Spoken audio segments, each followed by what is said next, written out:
Darlings, welcome to this series, How Does It Feel? Where I share the experience of my human design chart so that you can compare and contrast with yours.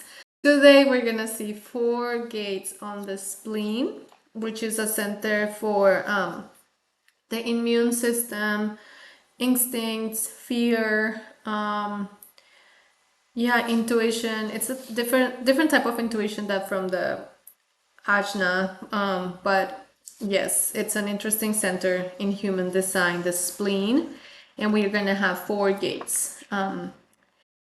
So the first gate is gate 44, called alertness, and it's really an interesting gate because again, it deals with patterns, recognizing patterns. We have seen this in other gates before, and in this case, this is the ability to see patterns in the past so that you don't do the same mistakes, but also kind of like recognizing these patterns makes you aware of the needs of the community that you're in, and also the way that other people behave, the patterns that they follow, which makes you a really good art talent manager somehow. Like I feel like we definitely can sort of see the potential in other folks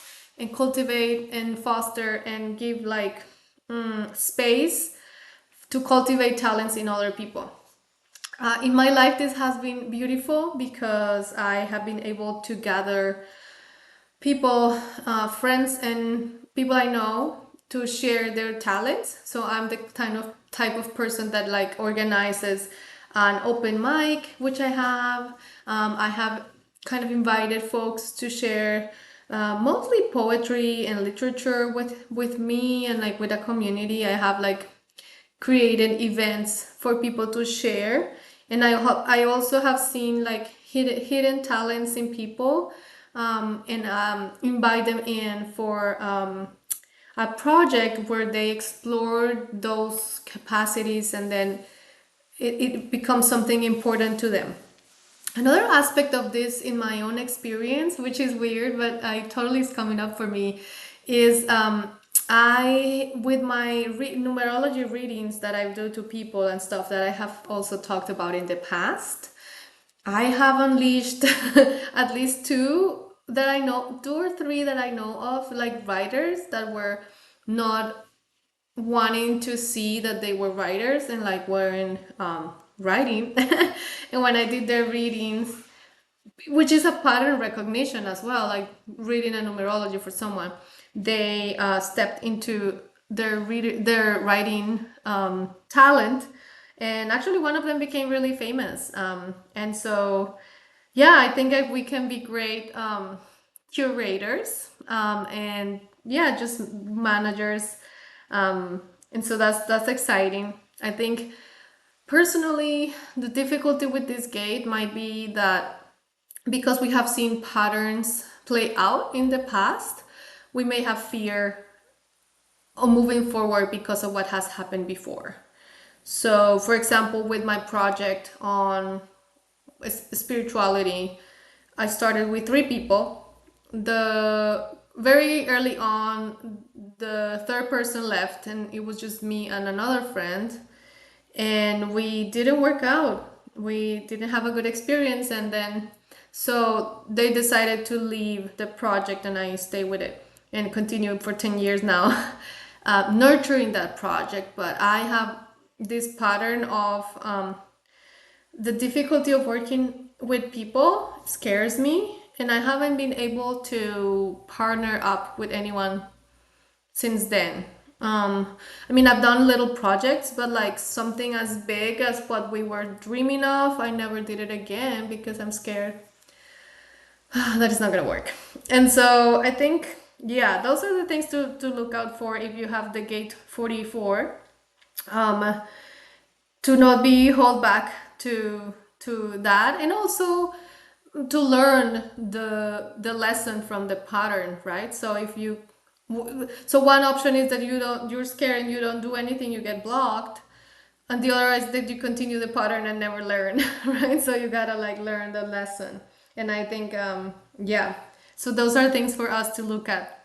But overall, I have had fun with this gate 44 alertness.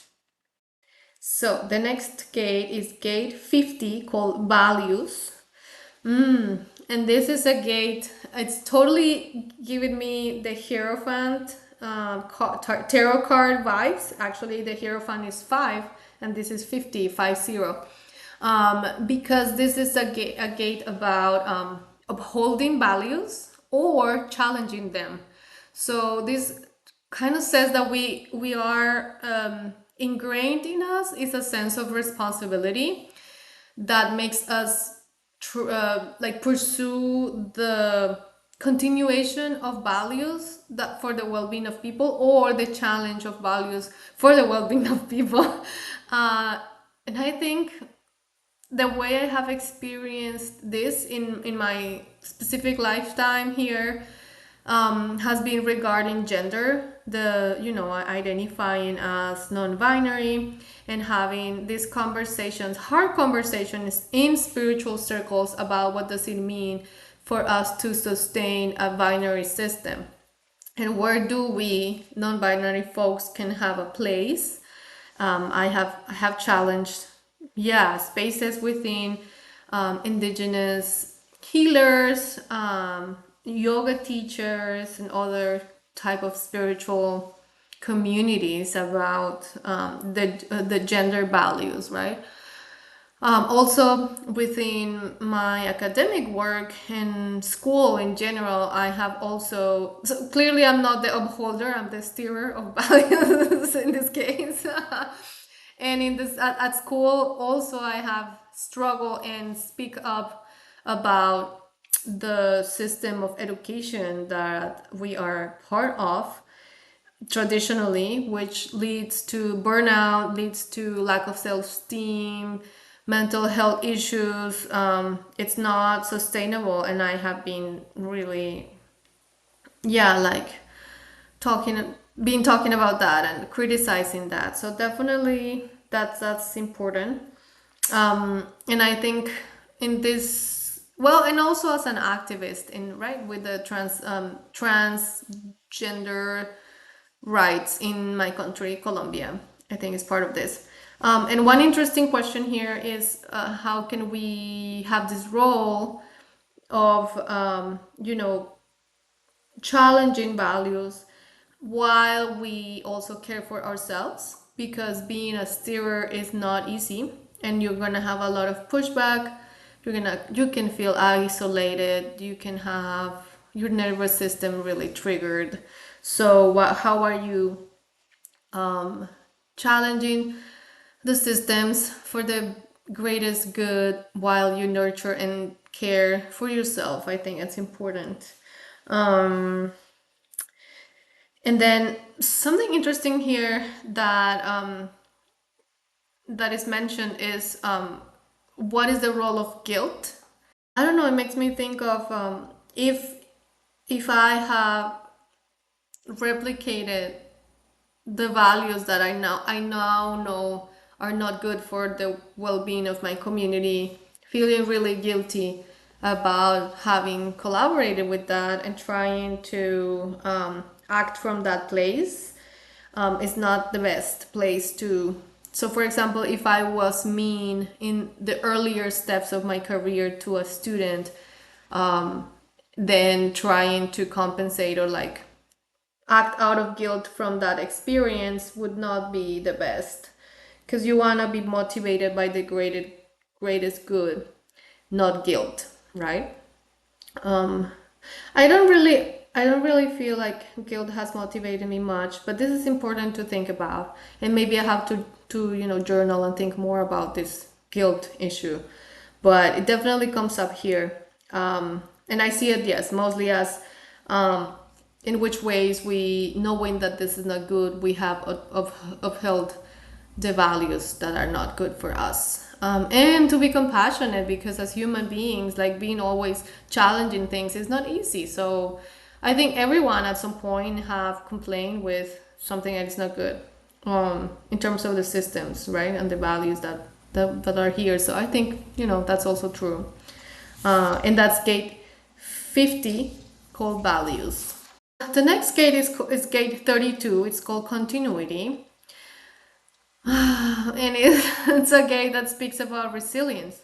It's about facing challenges and moving through challenges in ways that are, well, incredibly resilient and committed, right?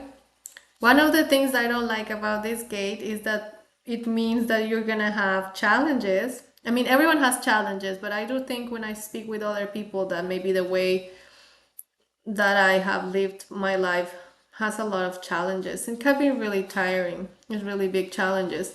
And with this gate, we kind of have a sense of when change is coming, and like a sense of instability that can be really hard to somatically to feel in our body. So for example, when I was doing my latest job as a professor, I was having a hard time, but like I was committed to stay. And at some point, I started to feel something is going to change. I see there's some instability, and like I couldn't put a pin on it. I didn't know, and it really altered my nervous system. And at the end, I just discovered that I needed to leave. And it's not easy. I think it's not easy. But at the end of the day, and funnily enough, this is a pursuit of stabilities, but it has to be something that really works for us. So that means we're gonna have challenges, lots of changes, and ideally, pursuing stability, we will find that thing that gives us, the stability we look for. I think we want something that brings long-term fulfillment, long-term success, and we won't stop until we find it.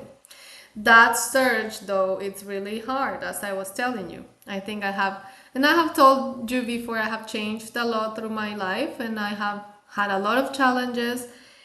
And yeah, the thing I want the most is like continuity and stability. But if you look at my life, it seems like I have been changing a lot. It's because I'm pursuing this, and it's not an easy thing to find, at least for me personally. I know some people are very stable, and that's what I want, but it's not how I experience life right now. And so might be related to this, but mostly I think this is about developing your vision. It took me a long, long time, maybe 30 plus years, to kind of finally be in contact within myself to see the vision of what I want to be. And if we don't have that vision, we're gonna go through challenges and changing and feeling the instability of places, because we don't know what our vision is, so we cannot manifest it.